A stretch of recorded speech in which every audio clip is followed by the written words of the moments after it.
Today I'm talking to Dr. Jaffe, author of The Abstinence Myth, researcher, psychologist, and expert on addiction.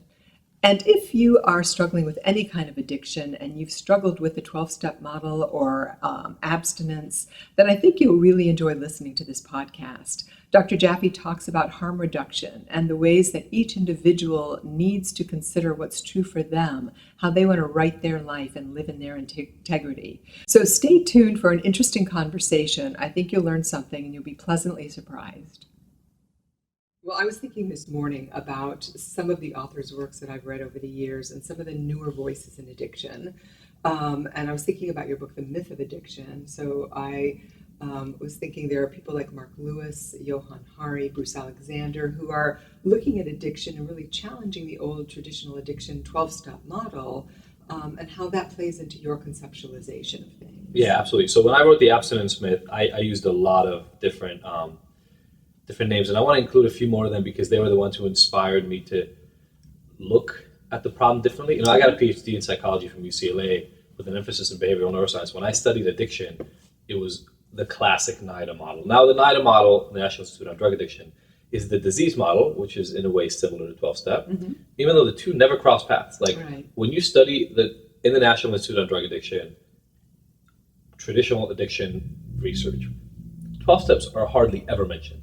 Even though they make up like 85% of the recovery world, nobody talks about them. I mean, I've been in academic conferences and said, can somebody mention that the reason why there's not a lot of uptake for evidence-based practices is AA?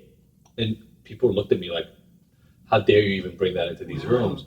And for me, the question was always simple, and I think it's the same for you, right? The question is, how do we deliver more help to more people in a way that addresses their needs to make their life better? Sure. Other than that, I'm agnostic. Like, just literally, if somebody tomorrow showed me that if you did a handstand for 5 minutes a day and drank garlic infused tea, you would never have an addiction problem again, I would completely switch my system. I'm with you, right. I would just go tell everybody, just do a handstand, drink the tea, and you'll be fine. And so when I started looking, because my recovery, and we can get into this, my recovery is not very traditional. And on any front, the drugs, the alcohol, the sex, any of those. And so when I started wanting to help people, I wanted to look at the problems. And I discovered what I could believe is actually the worst problem we have, which is nobody goes to get help.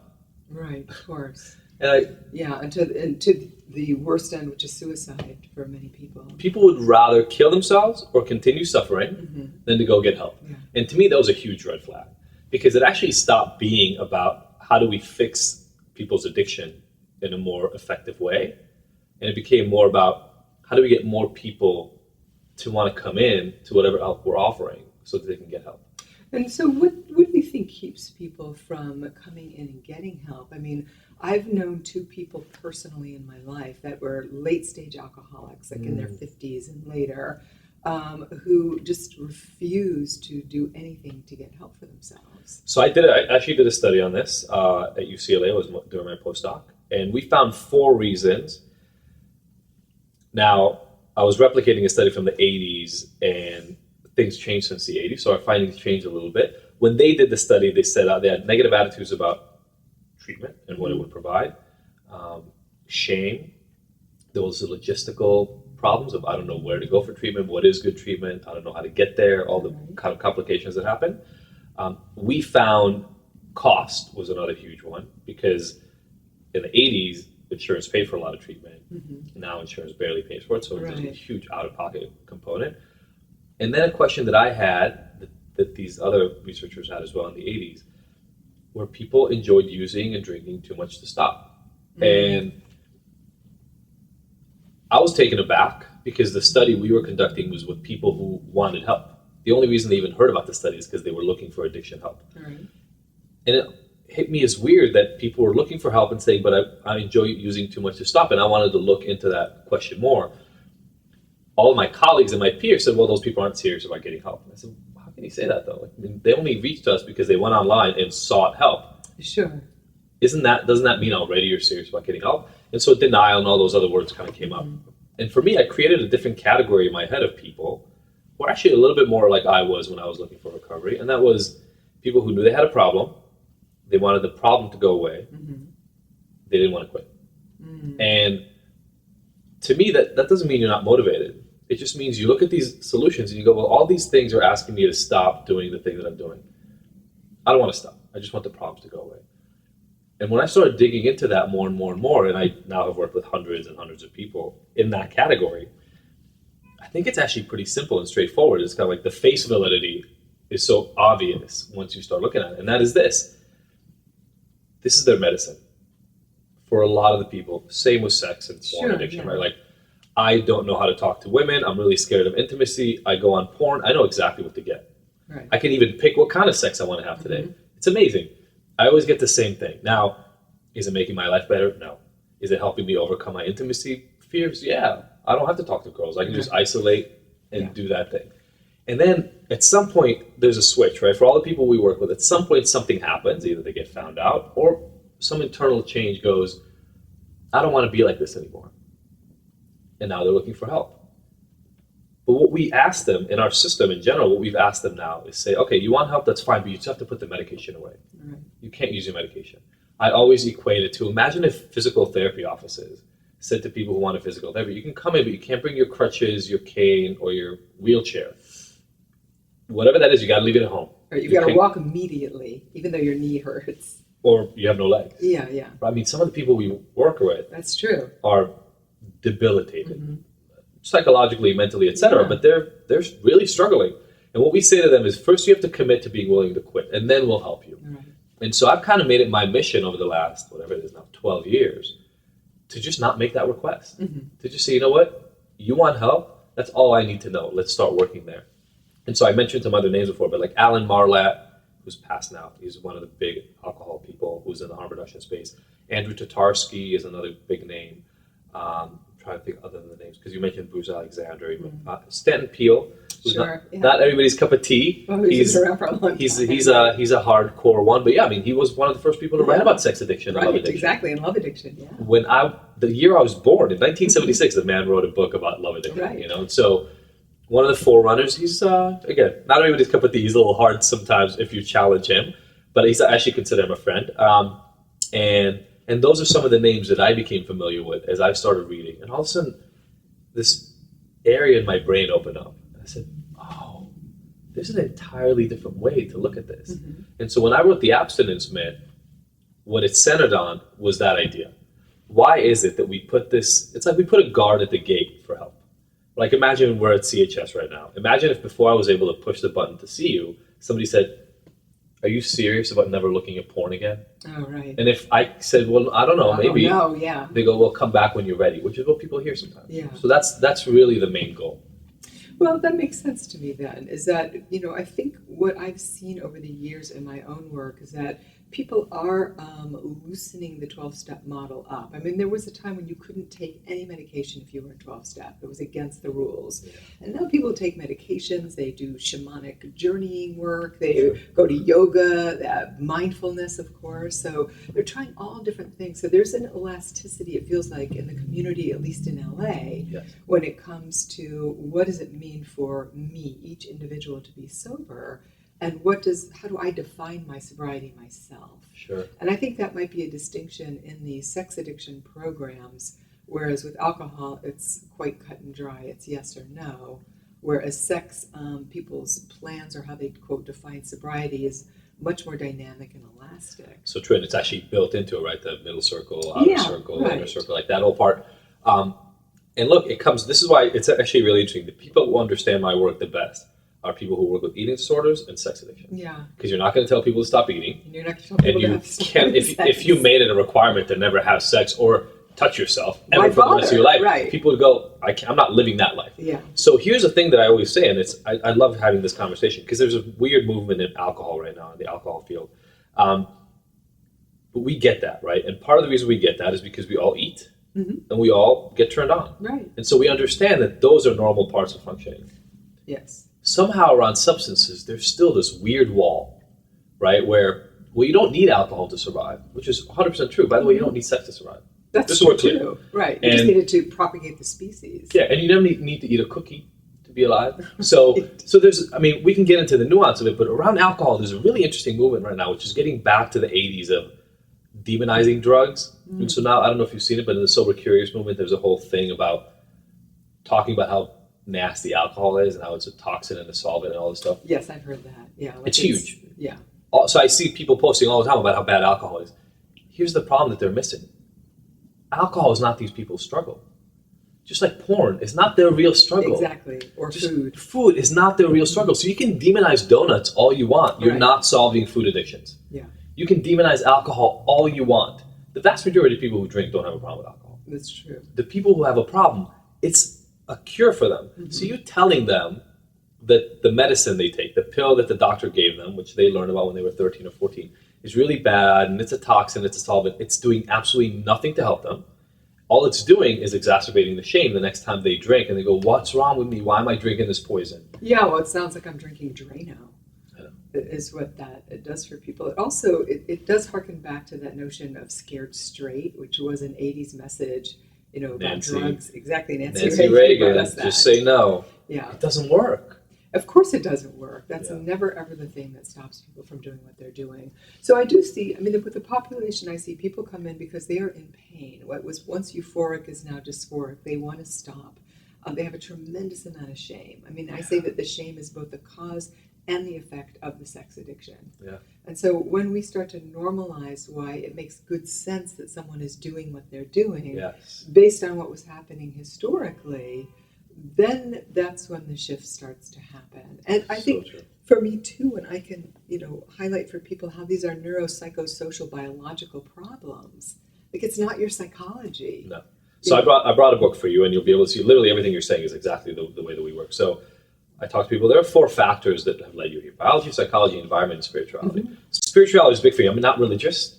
I'm not even that spiritual in the common sort of like new agey sense. Right. I'm married to a woman who's incredibly spiritual in that way, and I love it. I love having the connection to it, but it doesn't resonate for me internally. Sure. But my spirituality comes from my purpose. I wake up and I go to sleep every morning wondering about and concerned with how I'm going to help more people tomorrow. That's it. And when I found that, when I clicked into that, my entire life changed. And so for me, contribution to society, seeing that there is something bigger than you, however you define that, Right. not an entity bigger than you, something bigger than you, right?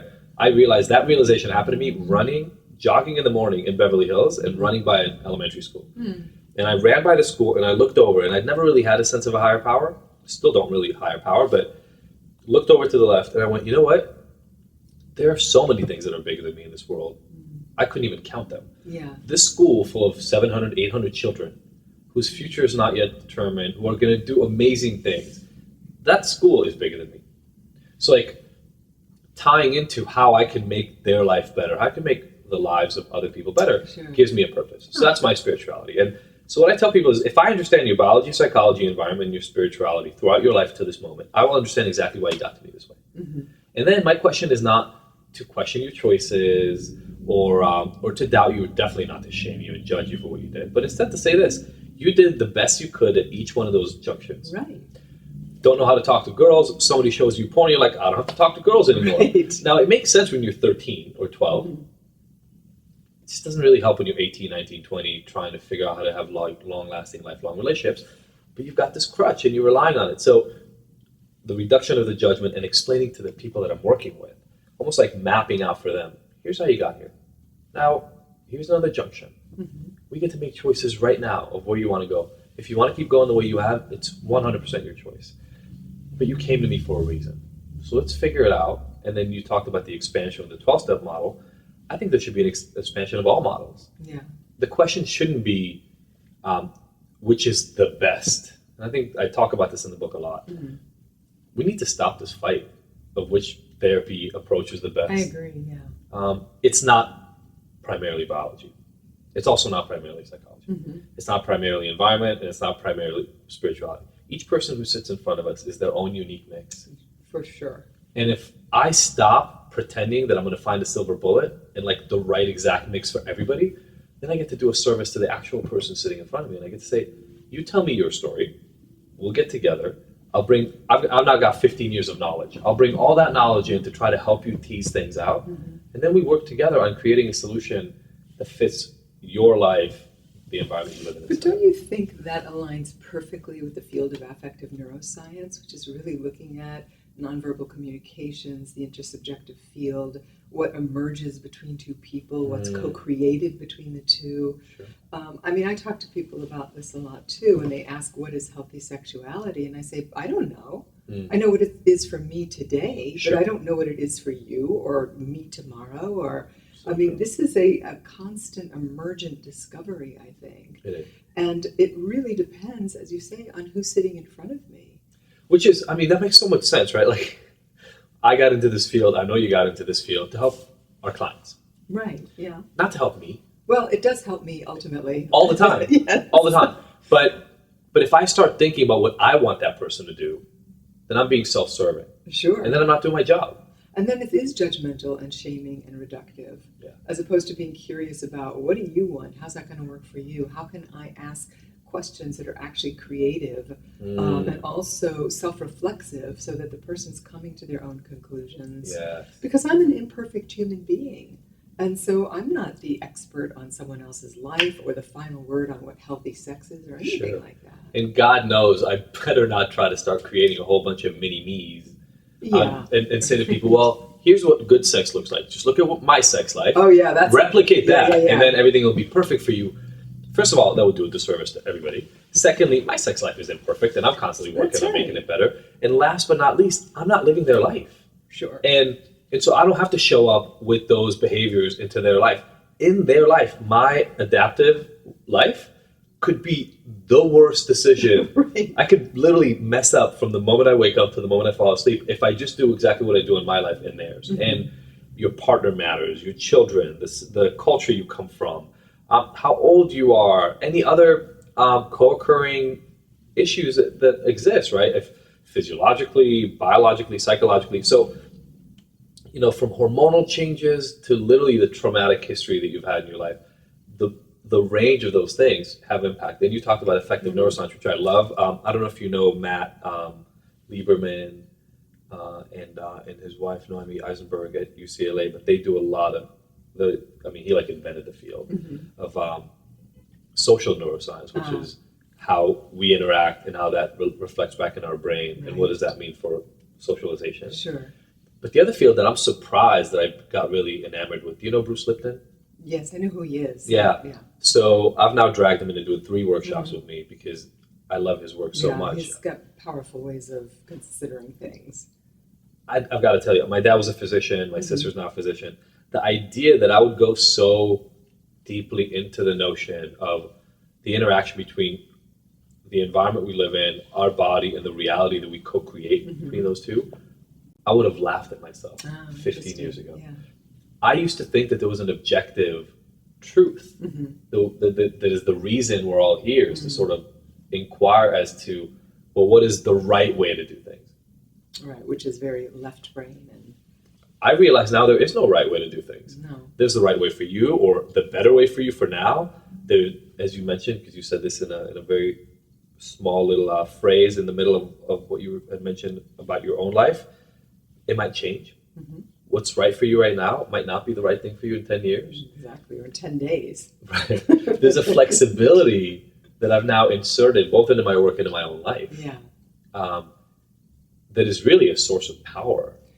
It's extraordinary, and I think that's when we get into extraordinary ways of knowing and deep intuition. Yeah. And this came up for me recently. I was looking at paleo diets and keto diets and plant-based diets, and all of it makes sense. But again, there's a rigidity to it, and there's a reductionism to it. And I thought, what if I eat according to what makes me feel good and what resonates for my body, and paying attention to when it makes me feel sleepy or energized, and taking a little bit from all of that is really, I think, much better for everybody, whether it's alcohol, drugs, sex, food, you name it. I love it. My wife Sophie teaches a course and has a little ebook on what she calls intuitive eating. And that's the idea, is actually pay attention to yourself. Now, I'm going to tell people something. I don't know if anybody thinks of this, but so Ph.D. at UCLA in psychology, but my emphasis was behavioral neuroscience and statistics. I see. And literally my focus was always addiction. So in behavioral neuroscience, so I was studying motivation and decision making and judgment and reward and all really Right. specific neuroscientific mechanisms to understand why people choose to use. And in statistics, I really needed those tools to understand what kind of people get addicted to what and do all that. So that's all the stuff that I published was on addiction, but all within the preview of like either neuroscience or statistics. Mm-hmm. And this is something that never dawned on me while I was in school. And it took about 5 years after getting out of school to realize this as I was starting to do more in-depth clinical work with people. The entire science of statistics is about removing error and finding patterns in groups of people. That is what statistics are, right? You can't take the average of one person. There's got to be at least two people. You can't take the variance or the standard deviation of even two people. You need three people for that. So you need these little groups, minimum 3 people. But really, when you read studies, like in my studies, most of them had at least 50 to 100 people, but in a lot of studies, thousands of people. And what statistics is good at is taking those people, removing their individual variability out of the equation, and finding patterns. Now, that's really nice. It's nice on a big scale, right? So we can say people who are addicted to cocaine, their brain patterns, when you show them pictures of cocaine, are different, or their brain patterns at rest, or when they eat sugar, whatever that is. And so that we have functional magnetic neuroimaging, and we can see, oh, these people's brain produce less dopamine in this area than these people's brain as a group. But what everybody needs to understand is statistics is all about removing the individual variability out of the equation. So you take 50 cocaine addicts and you take 50 people who've never used cocaine and you compare their brains. You're pretending that these 50 people are the same and that these 50 people are the same. That is literally the point of the statistical work. Now, that's okay broadly, but the problem is, and I've given talks about this, I talk to professionals about this all the time, the problem is that then we fall prey to believing that those people are really the same. That all cocaine addicts are one group of people. All, you said alcoholics, so I'll use a term, but all alcoholics, all people who have developed alcohol problems are the same people. They're not. They're not at all. And the only reason they seem like they're the same to us is because we've made groups out of them when we put them in studies. Well, that's the problem, I think, with assessment and diagnosis, is that it's disembodied.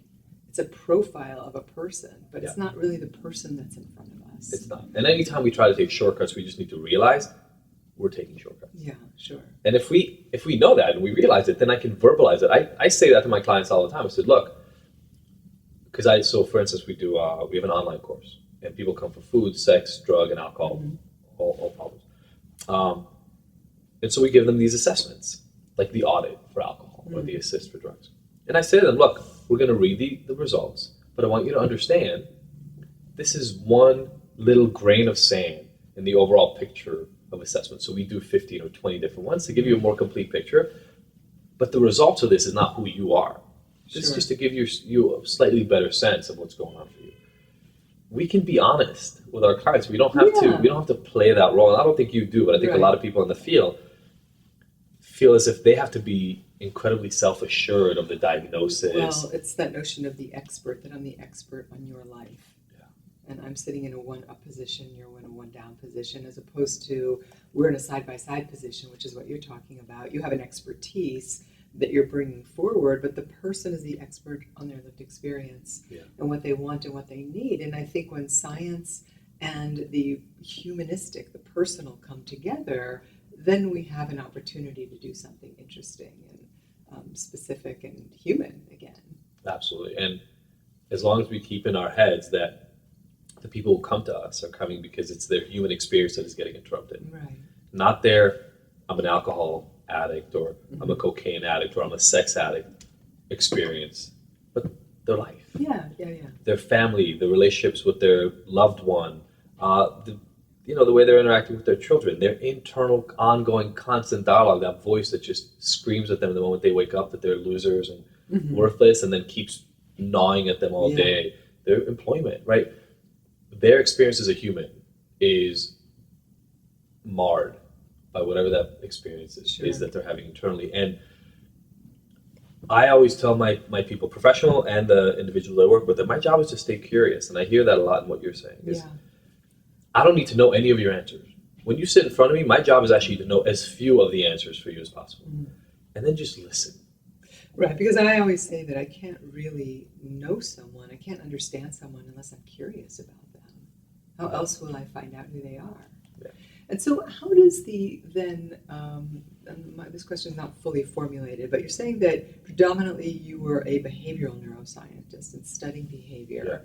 Yeah. And I talked about affective neuroscience because my true mentor has been Alan Shore for the last 12 years. I've been studying with him and really looking at early developmental neuroscience, what's happening in the third trimester of pregnancy, how the organism is sitting up. And I came to the hypothesis that, quote, sex addicts are made very, very early on. And that's the sort of symptom at the end of the road.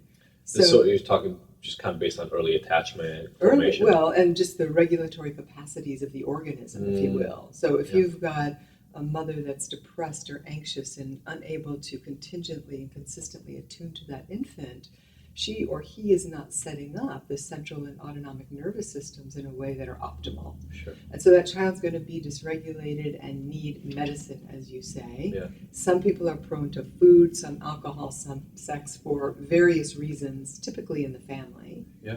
Family and environmental exposure, right? Right. And so I learned about alcohol from other 14-year-olds. Well, right. And people, learn about porn as early as 8 years old, I think is the average age now for porn viewing. Really? Yeah.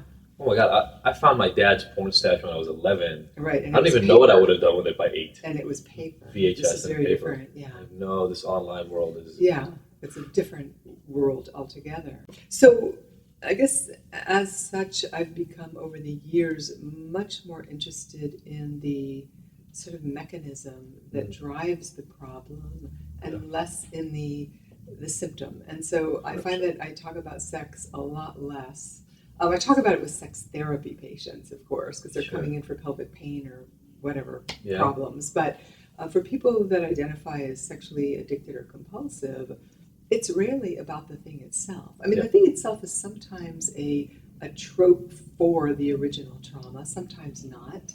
But I'm curious if you're thinking, I would imagine similarly thinking along those lines about what is the problem, what is the thing itself that kicked this off? Yeah, so as a behavioral neuroscientist, and I love the idea of really using the perspective that we come from to understand why we look at the problem the way we look at it, because we're as guilty of it as anybody else, right? Always. And so I tell people that, look, in the behavioral sense, we can look at the habit that you formed to have a drink when you're anxious, or to have a drink after a fight with your wife, or to go look at porn after a fight with your wife. Or we can look at that habit, and that habit has neuroscientific components to it. Right. And so we actually do a 21-day habit reset, where over 21 days I help people at least fully lay out their habit loop on something, and then decide on a way to replace it. Because maybe if this is the best thing you learn from today, hopefully we leave them with a bunch of things, but it is really hard, neuroscientifically, it is really hard to just stop doing something and have it go away.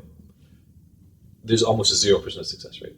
Eliminating something from your brain does not change your brain. Your brain changes through active intervention. So if I watch porn every time I fight with my wife, and then I stop watching porn, the relationship between fights with my wife and porn will not change. I have to put another habit instead, which is very difficult initially. I get it, it's not easy. Right. But your brain changes by active intervention. Passive removal of a stimulus or an behavior doesn't do anything to the network of activation that was taught in your brain to how to create a habit. Stays exactly the same. It won't be touched. This is the thing, by the way, why people in 12-step groups say, if you go back to your thing, it'll be as if you never left. All right. It's because they're completely misunderstanding the idea of triggers. They think avoiding triggers is the right approach. Avoiding triggers is a terrible way to help somebody deal. And it's largely impossible. Especially with something like right alcohol. Down the street, there are triggers. Right? Exactly. And so avoiding triggers means one thing. As long as you never see that thing again, you'll be okay, because the habit chain won't be triggered. But the moment you see it again, your brain will just go right back into where it was before, and you'll think you're crazy because it's been 5 years or 8 years or 12 years. People 25 years go out. I had one drink and then I lost it. Well, the reason is your brain has never experienced alcohol, been exposed to alcohol, touched a bottle of alcohol. You've stayed so far removed from it, your brain has had no chance to change it. So absolutely, in that sense, the work I do is informed by the studies. Because behavioral neuroscience so there's cognitive and computational neuroscience, which is literally how does your brain even perceive the porn happened, right?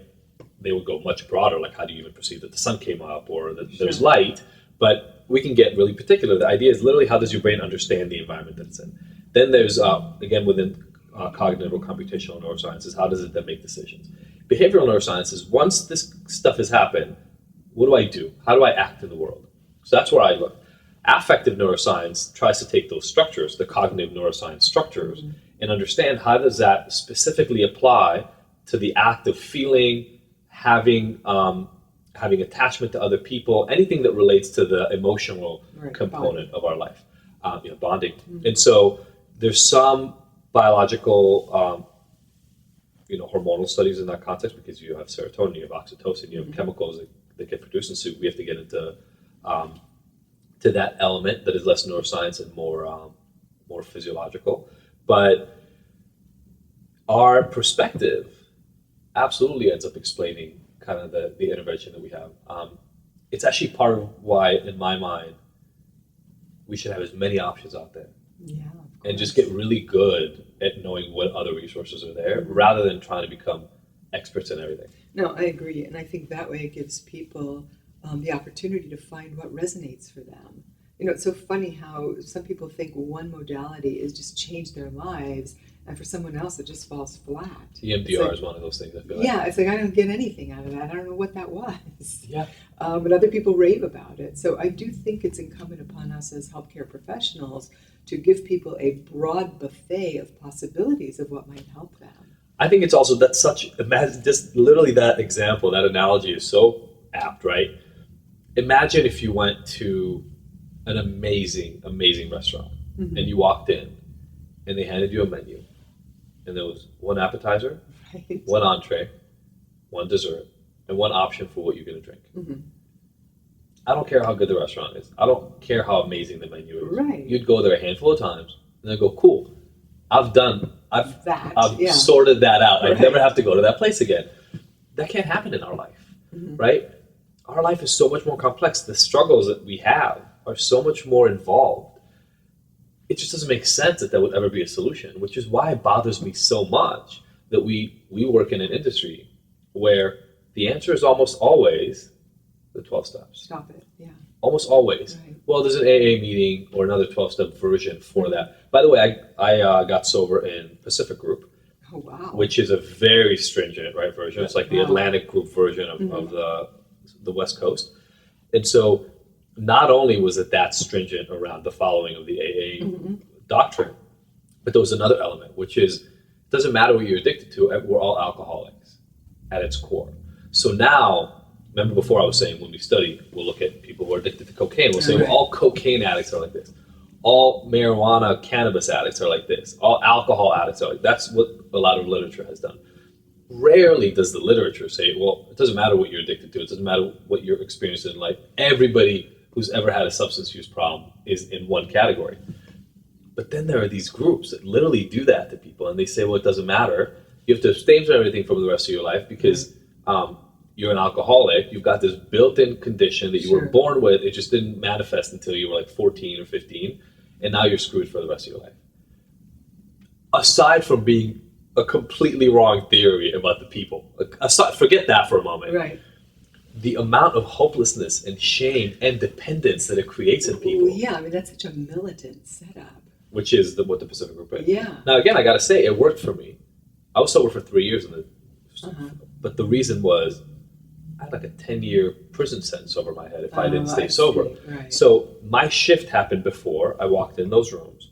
And then, I mean, I was willing to do whatever anybody told me to do to not end up with the consequences I almost amassed for myself. So I think the mistake that so many people make, even by the way in my work, is that they think that the next thing they found after they were ready, that it was a technique that saved them. I think a lot of times, the hardest point is to get to the place where you're really, really ready to create the change that you need to make wholeheartedly and comprehensively in your life. Once, and I don't know if you've had the same experience, but once people are in that place and they'll kind of pretty much do anything, the range of techniques that'll work for them really broadens. Of course it does, yeah, because they're not as rigid and not as scared. But also, One of the things I think is crucial for people is community. And that Yeah. goes back to the rat park. It does. I mean, I think people get sober in 12-step because of the fellowship, Sure. because of the breakfast, the coffee. I mean, there's studies that show that people's attachment strategy changes over time from attending 12-step meetings. But it's really the relationship with other human beings and coming out of isolation, I think in part intervenes on some of these habits you're talking about, Yep. but gives people hope. Yeah. Even if it's a militant group, it sounds like there was some Well, hope especially there. for somebody like me who was very isolated, Yeah. to have a group of people that don't judge you Mhm. as long as you follow the rules, but Right. don't judge you, etc., is very freeing, which I totally agree upon. That's why so much of my work now is online, and I really respect those of you who are staying with brick and mortar places because the logistics of operating a brick and mortar It's a lot of work. facility is intense. Yeah, it is. But it's like just making all the pieces continue to move was a huge undertaking, and it taught me one thing, and it was that it's hard to do really good treatment in person for an inexpensive amount of money. Yeah, it is. You can't reach, the masses the way you reach them online. You can't. And when we opened up alternatives, the price became prohibitive. So I opened up a treatment center with Dr. Mark Kern, who was another harm reduction psychologist here in Los Angeles, and we removed the abstinence piece from it, and I loved it. By the way, just so we're clear, about 50% of people who come in because you don't mandate abstinence end up abstaining. So just Right, yeah. Because I think when you're talking to people about their integrity and their preferred life and what is it that you're hoping for and how does this align with what you say you want, looks like it doesn't. What are you going to do? Yeah. It's slowly but surely, people start to move in the direction they want to go in. Because 100%. I think the human organism is a self-correcting organism. Yeah. If you fall and cut your knee and you're bleeding, it will move towards healing. Yeah. So it just makes good sense that people will move towards what it is they say they want. Yeah, and so I found that, and it's a beautiful thing. I love it because people used to think, and when you had the center, they definitely would say that our goal was to get people to drink moderately. Our goal is to make people's lives better. Mhm. Period. I don't care how that happens. So Right. we had the treatment center, but the cost was really prohibitive for a lot of people. Sure. And so now when I move things online, I'm so cognizant of the social support component.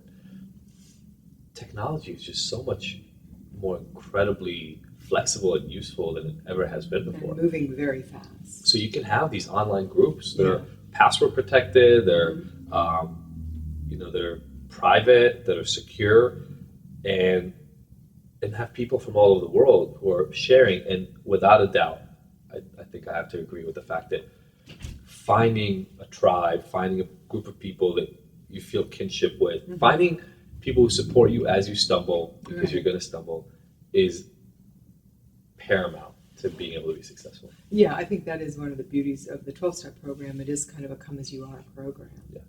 So in part, are you saying that, what had you feeling like you had to change was that you were at a point where you were up against a wall and you had no choice? Or were you moving towards a desire for something different? I tried to quit. I talk about this a lot publicly. So I tried to quit like 5 or 7 times. I became a meth addict. I didn't know that I was addicted to porn and sex, but I really had been since I was like 13. I found my dad's porn. It became a very shameful, rewarding, bizarre sort of world for me. That's what happens when it's secretive. Always. And so really that was there since I was 13. But it had led to, especially in the height of my meth use, like hours a day. I went to, this is not an exaggeration, there was a strip club in Westwood that I would frequent daily. I knew all the girls, I knew the manager, I knew everybody there. Wow. Half of them were my friends. Right. I never really equated the drug addiction, and even my alcohol use early on in life really was so intimately connected to sex for me. The reason I drank was because I was anxious talking to girls, and when I drank, I wasn't anxious talking to girls. It was Right. all very tied in. Sure. But it was the drugs that brought me down. And so, yeah, I was facing something like 15, 18 years in prison. And then I got myself kicked out of rehab. And so I was really like on the precipice of just throwing the rest of my life away. Right. And so I threw myself all into another rehab. and was able to stay absent there. Again, they went to Pacific Group. It was really hardcore. Spent a year in jail, sober there, which is not the easiest thing because a lot of people drink and use drugs in jail. And then got out, was sober for a little while longer, but I'm not sober now. And my recovery story is not one of somebody who's sober. And so after I got out, I went back to school and I started getting a life back together. I said, I don't think I'm the guy they're talking about in those meetings. I think I'm on the other side of this. And I had a 6-month-long, almost 9-month-long conversation with my parents, my sponsor at the time. And I said, I think I'm going to do this experiment you guys are all talking about. Right. I want to understand the boundaries and the guards for it. And we had a lot of discussions about it. And then I had a drink. And that was 2005. It's been 14 years. I'm a social drinker. I drink a few times a week, normally 1 drink, sometimes it's 2. On a rare occasion, it's 3, and on an even much, much rare occasion, it goes more than that. But I've also, and Sophie and I talk about this publicly, so I don't have a problem talking about here. We've done MDMA, especially around, my wife has had sexual trauma earlier on, so it's kind of helped us connect intimately in ways that, so this pure abstinence model doesn't play out in my life at all.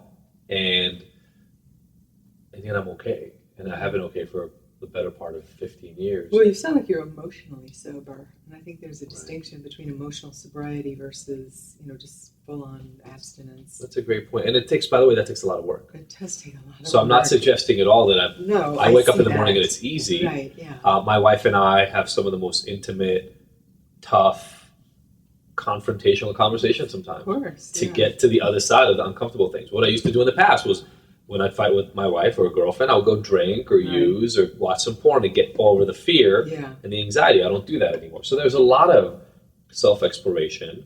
Sure, and that's intimacy, is the grappling with oneself and one's own, projections and issues and in relation to another. All the time. I mean, I tell people, if you don't want to have any problems, just don't get into a relationship. I know. It's just you and your houseplant. Yeah, well, the problem is then you got to have a job so you can have a relationship with people at work, and they're going to make you upset. But you can still avoid those people. You can't avoid your partner who tells you exactly how it is. Yeah. Well, so that's the thing, right? For Sophie and I, we didn't tell each other how it is at the beginning, which meant we had a lot of resentment. So I cheated on her. She ended up cheating on me. We were looking for other ways to solve relationship problems. Right. Well, you can't solve relationship problems outside the relationship. No, you cannot. So you've got to figure it out in the relationship somehow.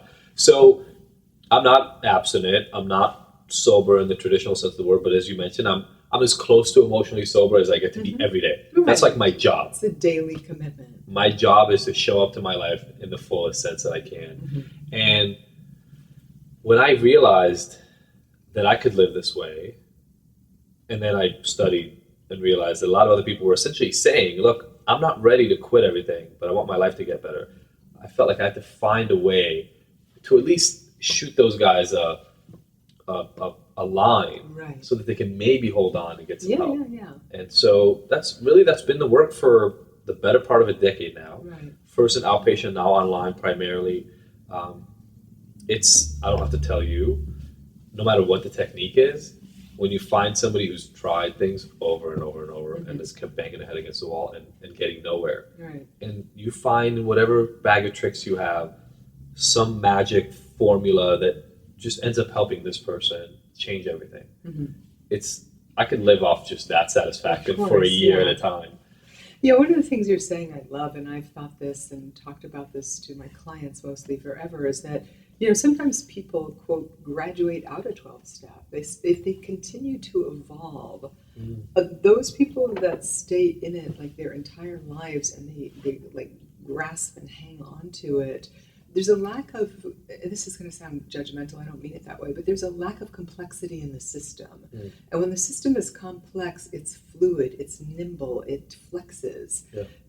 Anything else is rigid and by the book, and there isn't space in that system for discovery. And so I think what you're saying is that you've been willing to really discover and become more flexible internally so that it's not an all or nothing proposition. I think that's probably a good way to say it, because the willingness comes from also scuffing my knee when something goes wrong. Yeah, sure. I'm just no longer afraid that the scuffing of the knee will turn into the amputation of the leg, which will then result in my dying by falling off a cliff. Yeah. There's an element of restriction and instill shame, but almost like people would use it as almost like functional or adaptive shame is how people would perceive it around sex addiction. Yeah. Sex addiction is still one of those things where you say to somebody you're a sex addict, they think you're a rapist or a pedophile. Exactly. Yeah. And sadly, it's true. The vast majority of people are struggling with infidelity and porn. I think so. I mean, the divorce rate is upward of 50% in California alone. And increasingly people are opening up their relationships. Yeah. And so it's so interesting to me, so many people have sexual issues. Well, first of all, I think if you're looking at a human being, you're looking at a sexual issue. Sure. In one way or the other. And so many people struggle with it, and yet it's still this kind of dirty little secret we don't talk about. I mean, look, how many people are acting out within AA? How many people are in recovery in Cocaine Addicts Anonymous, and they're like hooking up in the bathroom or after meetings because they've replaced it as a way. And then I have friends who are in SAA and some of the like traditional 12-step sex addiction groups, and a lot of them had decades in recovery and were cheating and having sex-related issues for decades. I've seen many people like that. So the reason I'm taking it back is sex is still one of the places where the restriction and the elimination is seen as better than really trying anything, because sex addiction is seen as so pervasively dangerous, right? Mm-hmm. Again, pedophile or rapist. I say to this day, it's just those things. That's you hear true. about somebody being a sex addict, are you a pedophile or a rapist? Like your children, right? Yeah, which is really, I mean, talk about shameful and stigmatizing. Yeah. So if that's the way people think about it, a lot of the stuff you write is about sexual expansion. Mm-hmm. It's the opposite of restriction. It's like, okay, well, what wasn't resonating intimately for you? Go fix that, and then it'll be better.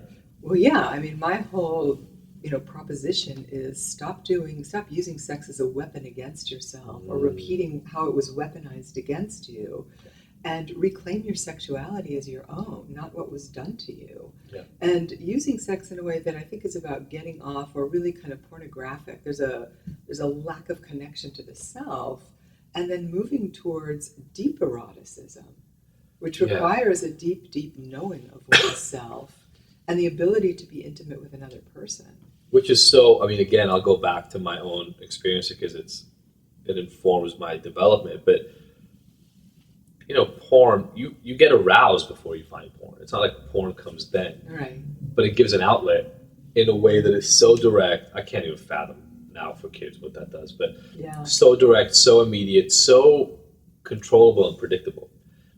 Where the other route doesn't. I mean, I have to talk to a girl. I remember, I use this story, I don't talk about it as much anymore, but like I remember why the moment that approaching women became really kind of a point of anxiety and stress for me. And it was, I asked a girl out in my group in junior high, got flatly rejected, but then it's junior high. Yeah. So the next day, all her friends know. Right, it's mortifying. Everybody, like the moment I walked into school, all her friends, so I heard you call. And for weeks that resonated and that stayed in my group. I'm not kidding when I said that happened when I was 13, 12 going on 13. I didn't ask another girl out till my mid-20s. Now I had girlfriends. Right. But the girl had to like make the move first, so I felt safe. Right. And so in the interim, I had to find other outlets. Of course. And so porn played a huge role in that place. And the reason I'm saying it and kind of getting into the details, everybody has their version of a story like this around intimacy. Mm-hmm. Somebody treated me poorly. Somebody sexually assaulted me. Somebody touched me in ways that I didn't want to be touched. Well, guess what? If you're a 9-year-old girl or a 12-year-old girl or a 15-year-old girl and somebody does this to you, what kind of reaction are you going to have other than withdrawing from potential future risks? Yeah, unless you have a mother that's actually available to you to talk about those things. And it's just... And find out about it? Well, because you have to be able to talk about it? But so many kids don't feel like they can go to their parents and talk about these things because they haven't been stewarded sexually appropriately up to that point. Yeah. So now we're into a whole other conversation about the sociopolitics of sex. Yeah, so now you're trying to create your own solution. You're trying to self-medicate with the tools you have. And so I was 11, I found my dad's porn, it did the job, it worked. Right. And I didn't know, I mean, you're 11, you don't understand the long-term consequences. You can't fathom what the long-term consequences are. And so for me, and Sophie and I were talking about this just today, literally the relationship to the naked body of a woman is almost immediately brings me back to those early experiences. Because as a young boy, 11, 12, you don't see naked women all around, No. especially in a puritanical society, Sure, right. like the one we live in. So for a young boy, if that's the only place you're seeing naked women, and they're so highly sexualized, it's so highly sexualized from a purely male perspective, that is the idea of sex and naked women that you get. That's it. Because you see clothed women everywhere. But as soon as somebody, and I think there's a real, again, behavioral neuroscience, that's right. There's a real habitual sort of response that ends up happening for somebody who grew up like I did, where it's not that it's completely outside of your control. You can actively work on it. But most of us don't even realize we need to actively work on it because it's so ingrained. Right. And so I know it wasn't until, again, my late 20s, early 30s, when it caused real problems with who was my girlfriend and fiance and eventually my wife, where I was committed enough and the consequences were going to be dire enough if I didn't figure out how to fix this. And so the reason to wrap it all up, the reason the meth experiment doesn't seem that questionable to me is I have to end up doing experiments like the meth experiment all the time around sex with my wife. That's true. We are constantly pushing boundaries and trying to figure out what is uncomfortable for me, what's uncomfortable for you, why is it uncomfortable, how do we bring it together, Right. and how do we create a sexual life. I mean, I'm 43, she's in her mid-30s. We hopefully have 40 more, 50 more years of being sexual. Right. We better figure out how to be comfortable. Yeah, and it's going to change all the time. All the time. So we're constantly testing, and that's why I have no fear anymore that I'm about to fall back on old that makes sense behavior. to me, that just sitting here with you and feeling the way that you feel, I have no doubt that the trajectory you're on is forward motion, not backwards. Yeah, and so that's why this feels so right. I mean, first of all, look, different building maybe, but my sex addiction deep exploration really started at CHS. From a referral, we were nosediving. Our relationship was nosediving, and there was, the amount of shame around this is so intense. So, I wanted to be here and thank you for having CHS, because otherwise I don't know where I'd be.